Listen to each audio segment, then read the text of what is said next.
bienvenue dans cette nouvelle émission Si je dis aidant. Aujourd'hui, nous allons aborder la thématique de l'alimentation et de la perte d'autonomie. Il y a beaucoup de questions qui nous viennent des aidants sur comment adapter les choses avec l'évolution de la maladie de leurs proches. Et dans ce cas, nous avons collaboré avec Silver Fourchette. Donc nous avons le plaisir aujourd'hui d'accueillir Caroline Fontaine, qui est diététicienne pour Silver Fourchette, et Laurine Maire, qui vous êtes ergothérapeute chez Belle à Vie. Je vais vous laisser vous présenter toutes les deux un peu plus. Oui, alors moi je suis diététicienne nutritionniste, j'interviens dans le 18e à Paris et je travaille aussi pour Silver Fourchette, donc qui est une association qui mène des actions de prévention pour les seniors à destination des seniors, dont les formats sont assez variés en fait. Il y a des ateliers cuisine, il y a des conférences, des débats, etc. Donc qui sont des bons moments de convivialité. Et je sais qu'on a un partenariat avec Delta 7 et on a eu l'occasion d'organiser des ateliers cuisine au sein de vos structures. Et puis on travaille aussi en partenariat avec Belle à Vie. Et je vais laisser Laurine se présenter. Merci Caroline. Alors moi du coup je travaille à Belle à Vie, c'est une entreprise qui accompagne des bénéficiaires dans l'aménagement de leur logement. Et du coup on a pu faire une collaboration avec Silver Fourchette à Delta 7 pour des ateliers cuisine où Caroline, notre diététicienne, peut proposer des recettes adaptées en fonction de l'alimentation de chacun. Et moi du coup j'apporte des aides techniques pour adapter la préparation du repas et la prise des repas pour prévenir la perte d'autonomie pour les proches et pour les aidants. Ok, merci beaucoup.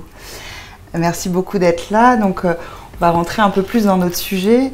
C'est vrai que nous, on a beaucoup de questions qui nous viennent des aidants de comment adapter les choses avec la perte d'autonomie. Alors, peut-être qu'on pourrait parler de la situation du repas de manière plus générale et de voir comment elle est impactée finalement avec des maladies plutôt neuroévolutives comme Alzheimer, Parkinson ou la maladie à corps de Lévy qui sont les maladies qu'on rencontre le plus dans les personnes qu'aident les aidants de Delta 7.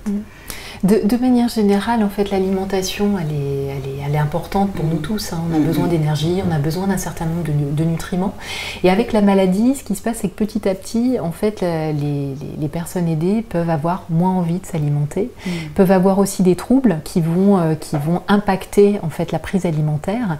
Et le principal risque que court la personne aidée, en fait, c'est la dénutrition. Et donc aggraver la perte d'autonomie. Donc c'est important pour ça que le repas reste un moment convivial et un moment où la prise alimentaire puisse se faire dans de bonnes conditions. Donc c'est pour ça d'ailleurs qu'on a travaillé sur des ateliers cuisine notamment pour pouvoir échanger sur toutes les problématiques autour de la cuisine. Alors il y a plein de questions, hein, je sais et c'est normal. Déjà pour le moment du repas, il faut que ça reste un moment convivial. Ça a toujours été un moment convivial de partage tout au long de la vie de la personne aidée, ça doit le rester, même si c'est parfois difficile en fonction de l'état nutritionnel de la personne, en fonction de sa pathologie. Alors, est-ce que vous auriez des conseils pour les aidants, ne serait-ce qu'au moment du repas, de l'organisation du repas? Est-ce qu'on pourrait préciser ensemble les éléments que l'aidant doit considérer dans sa préparation et dans sa mise en place? Alors du coup, vous avez dit un élément important. C'est vrai qu'autour du repas, c'est pas simplement la prise du repas. Il va y avoir plein d'activités autour de l'alimentation. Ça va commencer par faire la liste des courses. Peut-être choisir avec l'aidé les aliments qu'il apprécie, qu'il aurait envie de manger. Au-delà de faire la liste des courses, faire la préparation des repas. Peut-être que faire la cuisine avec son aidé, avec l'aidant, faire une activité ensemble peut-être générer un petit peu plus d'envie, un peu plus de goût à ce qu'on va manger. Donc inclure l'aidé dans la préparation. Inclure l'aidé dans la préparation des repas. Si à un moment donné elle n'arrive plus à cuisiner alors que c'est une activité qu'elle aimait faire avant, peut-être adapter la préparation des repas, on pourra en parler plus tard. Et puis bien sûr au moment du repas, favoriser une bonne installation. Que ce soit pour l'aider et pour l'aidant. Donc il y a la préparation du repas et puis le moment du repas avec une bonne installation. Une bonne installation, ça peut tout simplement commencer par une pièce dédiée au repas avec une table, des chaises où vous pouvez être confortablement installé et prendre le temps de manger ensemble.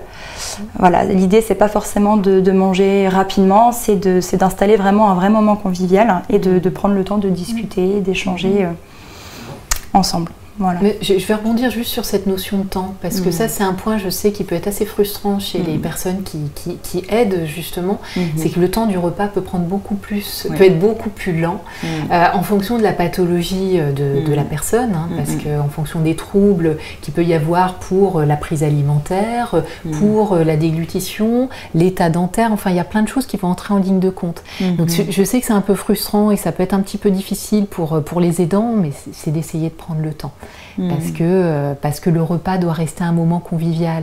Et c'est vrai qu'il y a des fois de vouloir aller un petit peu trop vite, ça peut aussi brusquer la personne aidée et puis rendre ça encore plus difficile. Donc c'est d'arriver à créer les conditions pour que le repas reste un moment convivial et de plaisir malgré les circonstances. Donc concrètement, ça peut être prévoir un temps plus long pour le repas. Exactement. Est-ce que vous auriez des choses à nous dire par rapport... on a beaucoup d'aidants qui sont assez désorientés eux-mêmes par rapport à des habitudes alimentaires qui vont changer radicalement avec l'évolution des troubles. Notamment... j'entends souvent oui, mon proche adorait ce plat et maintenant il aime plus ça avec vraiment ce côté choix des aliments. Et d'ailleurs peut-être qu'on peut refaire un point sur ce qu'est un repas équilibré et en termes d'apport. Tout à fait. Alors un repas équilibré, en fait, effectivement, il doit contenir plusieurs éléments dont la personne a absolument besoin. Alors l'élément de base dont on a besoin, c'est l'eau déjà. Alors ça a l'air tout bête, mais c'est important de le rappeler parce qu'au fur et à mesure de l'âge et en fonction des pathologies, en fait, on peut perdre cette sensation de soif qui est hyper importante parce qu'elle vous dit que vous êtes déjà déshydraté. Donc il est important de boire. Donc c'est de régulièrement donner de l'eau en fait à la personne aidée pour qu'elle soit suffisamment hydratée et pour que toutes les réactions métaboliques qui ont besoin de se faire puissent se faire dans de bonnes conditions. Ensuite, sur les aliments, bah oui, d'avoir des féculents, d'avoir des légumes et d'avoir des protéines dans l'assiette, oui, c'est important. Un produit laitier, éventuellement en plus, des fruits, c'est la base d'une alimentation équilibrée. Pour autant, se nourrir de manière équilibrée, c'est pas forcément le faire tous les jours. Ce qui compte, c'est ce qu'on mange la plupart du temps. Et puis, en fonction des pathologies dont vont souffrir les personnes aidées, ben oui, il y a certaines appétences pour certains aliments qui peuvent être modifiés. Donc, il y a des aliments, effectivement, qu'ils aiment bien, qui peuvent ne plus être source de plaisir par la suite. Donc, c'est important pour l'aidant d'être à l'écoute, en fait, des envies aussi de la personne aidée. Sachant qu'au-delà, alors l'équilibre alimentaire, oui, il est important. Ce qui est important surtout, c'est que la personne aidée puisse manger un repas qui lui fasse plaisir. Et même si parfois l'équilibre alimentaire est un peu sacrifié. Donc ce qui va être important, c'est d'essayer quand même d'avoir des protéines. Si ces protéines-là, on a du mal à les apporter par l'alimentation, on pourra en parler plus tard sur les processus d'enrichissement, de compléments nutritionnels oral qu'on pourra apporter pour avoir suffisamment de protéines, puisque ça, le corps en a besoin pour pouvoir continuer à fonctionner normalement et pour aussi continuer à travailler la force musculaire. Également, oui, d'avoir des légumes, c'est aussi important parce que les fibres, elles vont permettre de pouvoir réguler le transit. On sait que c'est un problème qui arrive fréquemment aussi chez nos aidés. C'est donc d'avoir une bonne hydratation et d'avoir suffisamment de fibres. Ça va aider à réguler le transit. Et puis d'avoir aussi suffisamment de fruits et légumes. Ça va permettre aussi d'avoir suffisamment de fruits et légumes et d'acides gras essentiels, d'avoir suffisamment d'antioxydants aussi pour lutter contre certains effets de la maladie. Mais pour ça, en fait, c'est dans le repas d'arriver à apporter des légumes et des fruits et des acides gras essentiels, comme par exemple via les poissons gras ou via certaines huiles végétales comme l'huile de colza, qui est une huile qu'on ne peut pas cuire, qu'on va ajouter en assaisonnement, mais qui contient pas mal d'oméga 3. Qui sont des acides gras essentiels, qui sont bons aussi pour le système nerveux, la régulation de l'inflammation, donc à consommer en quantité suffisante. Et ça, on peut le rajouter dans tous les plats sans que ce soit forcément un problème d'un point de vue gustatif pour la personne aidée. Donc c'est de penser effectivement aux nutriments de base, mais surtout à comment les inclure dans des plats qui font plaisir à la personne aidée. Et vous parliez d'adaptation en évoquant des aliments qui peuvent être ajoutés ou modifiés. Oui, tout à fait. Est-ce qu'on peut parler un peu aussi de l'aspect visuel peut-être bien sûr. De la présentation même du plat? Alors la présentation, elle est très importante parce que c'est ce qui va vous donner aussi envie de manger. Hein. Donc il y ait de la couleur dans l'assiette, justement d'avoir plusieurs types de légumes pour qu'il y ait des belles couleurs, que ce soit appétant, que le repas soit présenté dans une belle assiette. Éventuellement, donc Laurine parlait tout à l'heure de la table, l'importance d'avoir une table, une chaise. Après sur cette table, qu'est-ce qu'on peut ajouter aussi pour que le moment soit plus sympathique? Des fois, c'est juste peut-être d'avoir une nappe ou d'avoir une serviette, d'avoir une petite fleur ou un petit objet joli et qui va aussi être chargé en émotions positives pour la personne aidée. Vous voyez, c'est tout ce qui va pouvoir créer un contexte aussi chaleureux et agréable pour la personne aidée. Tout en le faisant dans des bonnes conditions aussi pour les dents, hein, qui doit être bien installée aussi, comme Laurine l'a rappelé tout à l'heure. Maintenant, on pourrait peut-être parler des indicateurs ou des choses qui sont visibles chez la personne aidée dans l'évolution de sa maladie et qui peut-être pourraient éclairer les aidants sur les moments où les adaptations doivent être faites et quelles adaptations avoir recours. Tout à fait. Alors au niveau de... Les indicateurs en termes d'alimentation, ils sont assez clairs. C'est si vous constatez des modifications dans le comportement alimentaire. Donc l'appétence plus ou moins marquée pour certains aliments, la restriction alimentaire, si jamais vous constatez que la personne aidée n'a plus envie de s'alimenter ou mange beaucoup moins, et puis bien sûr s'il y a une perte de poids associée. Et sachant que le principal risque dont je vous parlais tout à l'heure, c'est vraiment la dénutrition. Donc la perte de poids est vraiment à surveiller.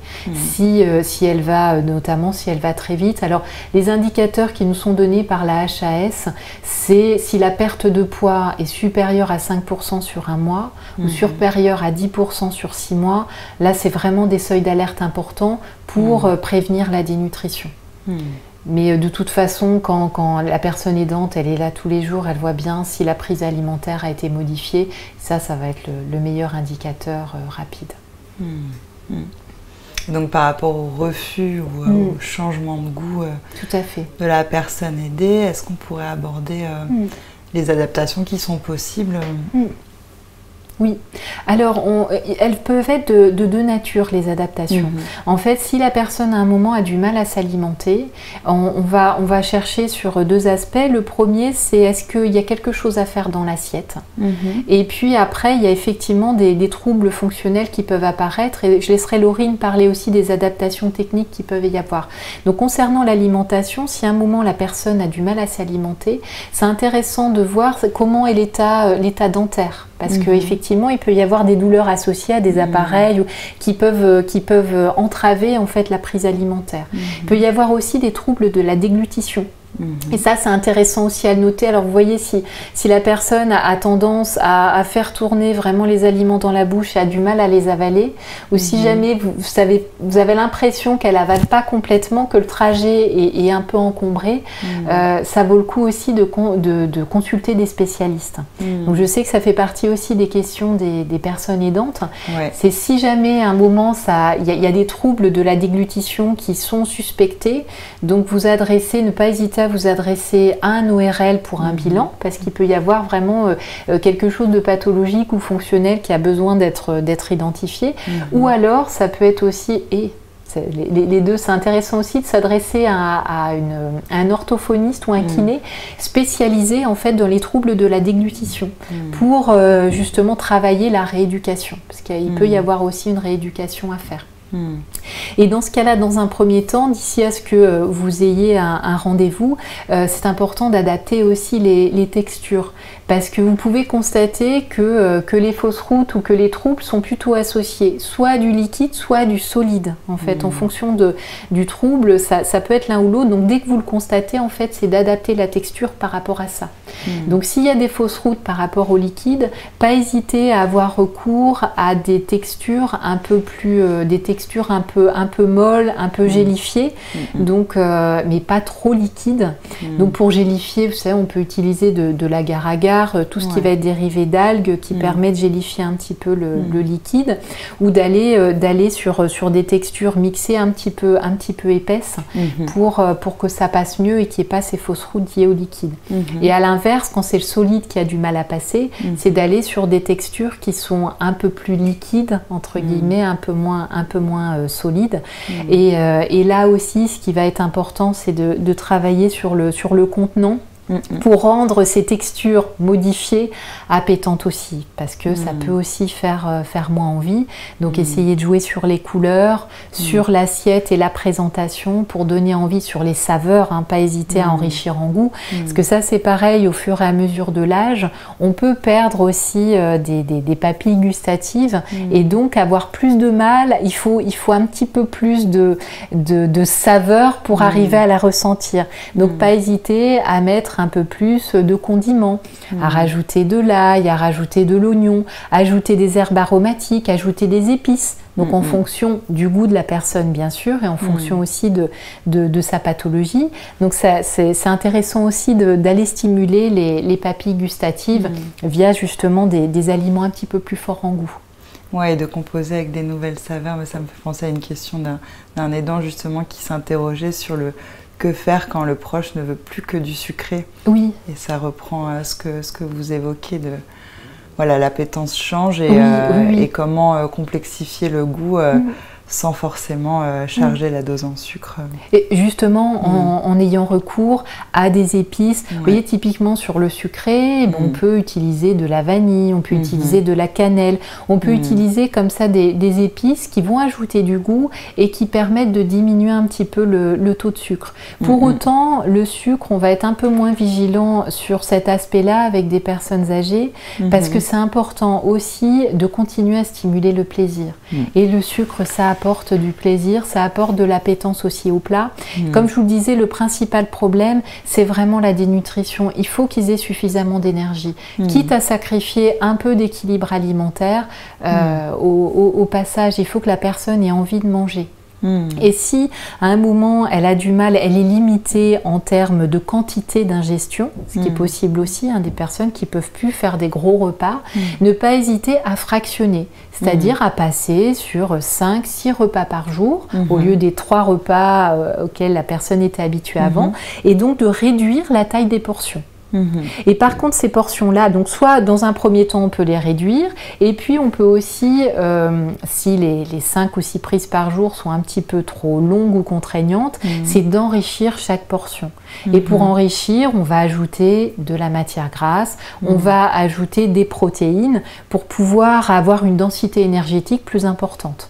Donc la matière grasse, ça va être de l'huile, ça va être de la crème fraîche. Au niveau des protéines, ça va être du fromage qu'on va ajouter, donc du fromage, des produits laitiers, éventuellement du jambon, de l'œuf. Tout ça, ce sont des produits qu'on va pouvoir ajouter par exemple dans une purée pour pouvoir augmenter la densité énergétique sur une petite portion et s'assurer que la personne aidée a un minimum de protéines et un minimum d'acides gras, un minimum d'énergie dans ce qu'elle va consommer.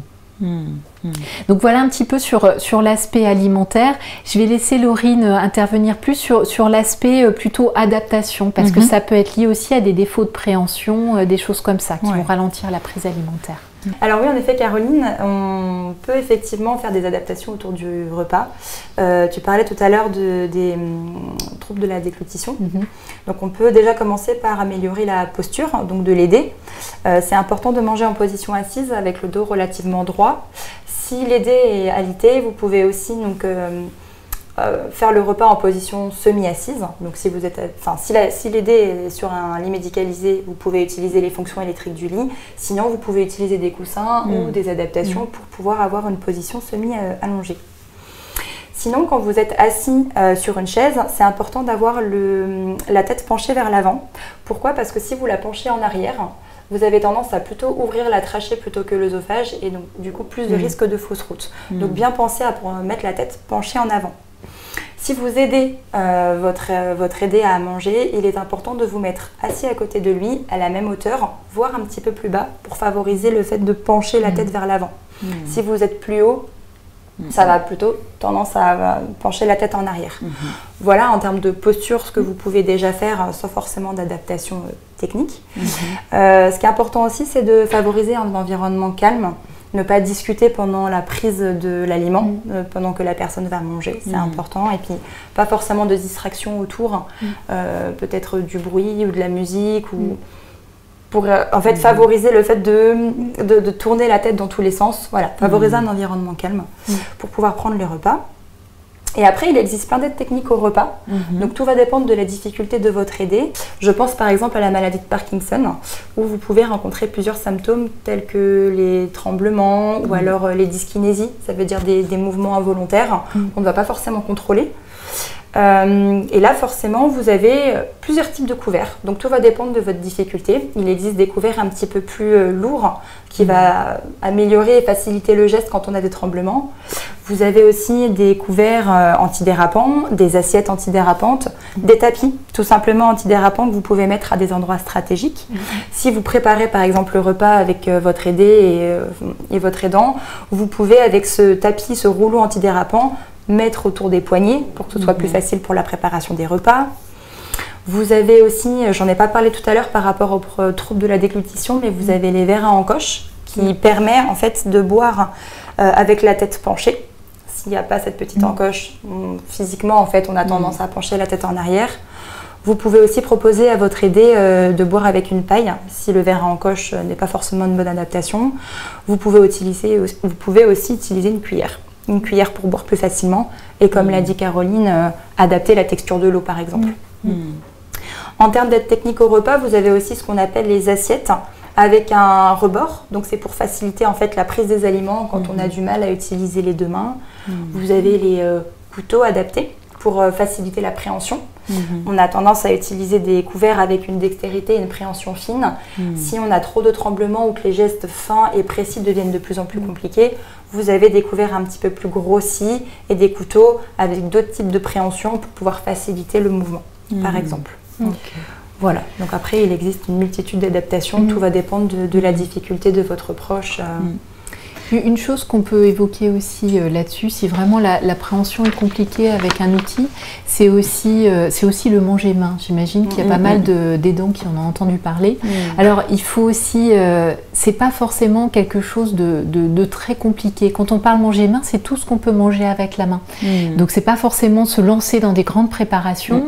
C'est par exemple, vous faites une quiche, la couper vous coupez des carrés qui soient faciles à prendre et qu'on puisse facilement mettre dans la bouche. Alors idéalement c'est d'avoir la bonne dimension pour qu'il y ait une bonne préhension et que ça puisse aller directement dans la bouche sans avoir à faire beaucoup de bouchées, vous voyez. Ça peut être des petits gâteaux individuels, ça peut être aussi des choses qui sont tartinées sur du pain, vous voyez, qui sont donc bien sûr après quand il y a en fonction des troubles de la déglutition, la texture sera adaptée, ça sera plus ou moins mou.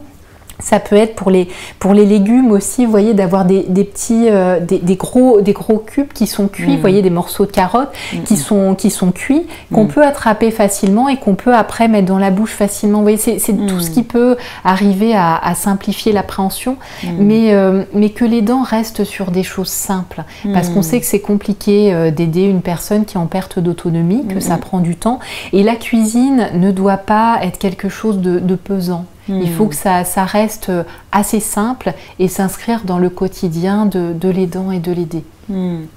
Pour rester dans la thématique des adaptations, tout à l'heure on a évoqué le fait d'impliquer la personne aidée dans la préparation du repas. Et est-ce qu'on pourrait parler un peu plus des adaptations qui sont possibles? Parce que c'est vrai qu'on a des personnes qui ne savent pas comment faire avec leur conjoint qui est atteint de la maladie d'Alzheimer, qui veut aider, qui a toujours aidé, ou qui a toujours été seul aux manettes dans la cuisine. Et qui fait des choses qui ne sont pas adaptées, qui mettent en difficulté les dents et qui potentiellement lui font prendre plus de temps dans la préparation, voire dans la perte d'un repas. Enfin, j'ai pas mal d'exemples qui me viennent en tête. Mais voilà, comment repenser cela, comment proposer des tâches adaptées à la personne aidée en perte d'autonomie, vraiment dans ce moment de préparation du repas. Alors déjà, je pense que ce qui peut être intéressant, c'est de discuter en amont avec son aidé de la tâche qui pourrait être intéressante à faire pour elle. Tous les aidants et tous les aidés n'aiment pas forcément préparer les repas, c'est pas forcément une activité plaisir pour les personnes en tout cas. Donc ça peut soit être demander à votre aidé quelle activité au cours de la préparation du repas elle aimerait faire, donc éplucher les légumes, peser les aliments, mettre la table, ça peut être aussi mettre la table ou faire la vaisselle. Il y a tellement d'activités autour du repas. Si c'est pas forcément une activité plaisir pour votre aidé, ça peut être aussi simplement lui proposer de partager un moment avec elle et donc de l'aider par exemple. Donc ça va être beaucoup dans la discussion, essayer de faire passer ce moment comme une activité de la vie quotidienne comme une autre et de passer un temps privilégié avec l'aidant en fait finalement, pas que ça devienne une activité corvée, si je peux dire ça comme ça. Voilà, essayez de privilégier les moments intimes avec votre aidé, que ce soit autour du repas. Ça peut être aussi l'élaboration de la liste de courses. Donc on parlait de la maladie d'Alzheimer ou ça peut être un petit peu plus de troubles cognitifs. Vous pouvez essayer de passer par des images, des photos, des souvenirs, discuter un petit peu sur les souvenirs qui pourraient ressurgir. Rappelle-toi, regarde sur cette photo. On était en train de manger une paella par exemple, est-ce que ça te ferait plaisir qu'on fasse une paella ensemble? Essayez de raviver des souvenirs autour de l'alimentation. Pas forcément rappeler les problématiques physiques, adapter physiquement la cuisine ou adapter physiquement la table, mais peut-être plus prendre le temps de faire raviver les souvenirs auprès de son aidé. De participer à l'activité, de toute façon, ça permet de stimuler. Et ça donne envie, ça donne plus envie de manger le repas qu'on a préparé soi-même, qu'on a préparé dans la convivialité, ça donne beaucoup plus envie de le consommer derrière. Donc ça joue vraiment sur la stimulation de l'envie, du goût, rien que d'y penser, de le préparer, on a déjà de la salivation, on anticipe déjà ce moment du repas, donc je pense que c'est vraiment important de pouvoir inclure la personne aidée dans cette activité. Et d'ailleurs, avec Laurine, on a eu l'occasion toutes les deux d'intervenir sur des ateliers cuisine, du coup, dans vos structures Delta 7. Et on a pu observer ce phénomène qui était formidable, des personnes aidantes et aidées qui cuisinaient ensemble. Donc chacun, bien sûr, selon ses possibilités. Mais les aides techniques, je trouvais dans ce cas-là, étaient quand même utiles. Et donc, il en existe beaucoup. Alors, je ne sais pas où est-ce qu'on peut se les procurer. Laurine, ça a été souvent une question pendant les ateliers. Oui. Alors les aides techniques, vous pouvez les retrouver chez les revendeurs médicaux. Il y en a dans toutes les villes, ça, il n'y a aucun souci. Vous pouvez aussi les trouver sur les sites internet. Donc il y a plusieurs sites qui sont spécialisés dans les aides techniques. Donc les aides techniques se trouvent assez facilement sur le marché. Maintenant, le tout, c'est de savoir laquelle est la plus adaptée. Donc vous pouvez aussi totalement vous retourner vers un ergothérapeute qui peut vous faire un bilan à la maison. Ça peut être par exemple pendant l'activité du repas, ça peut être pendant l'activité de la préparation du repas. L'ergothérapeute peut vous accompagner en fait dans cette activité et cibler principalement les aides qui peuvent vous être proposées, que ce soit pour l'aider, pour lui faciliter la préparation et la prise des repas, mais ça peut être aussi des aides pour faciliter les aidants pendant la préparation du repas. Voilà, donc ne pas hésiter à faire appel à un ergothérapeute si vous en avez besoin pour adapter ces activités-là de la vie quotidienne. Ouais, donc les professionnels du champ de l'alimentation dans la perte d'autonomie, pour reprendre avec ce qu'on a dit tout à l'heure, donc c'est l'ORL, l'orthophoniste spécialisé dans les problèmes de déglutition, tout à fait. Et l'ergothérapeute. Il peut y avoir des kinés aussi qui sont spécialisés en fait dans les troubles de la déglutition aussi, tout à fait. Ok. Et c'est important de bien s'entourer parce que c'est des moments qui sont quand même hyper angoissants. On ne sait pas toujours comment faire. Donc d'où l'intérêt de s'adresser directement à des professionnels de santé.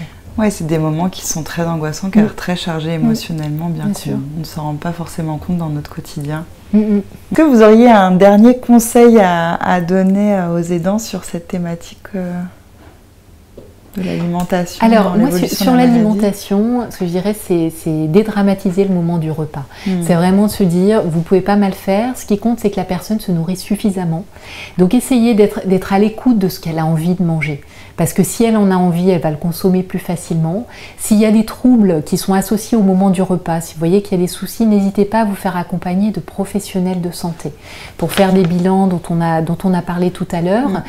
Si vraiment il y a quelque chose à travailler sur la taille du repas, les enrichissements, etc., c'est des choses que des professionnels de santé pourront vous apporter aussi.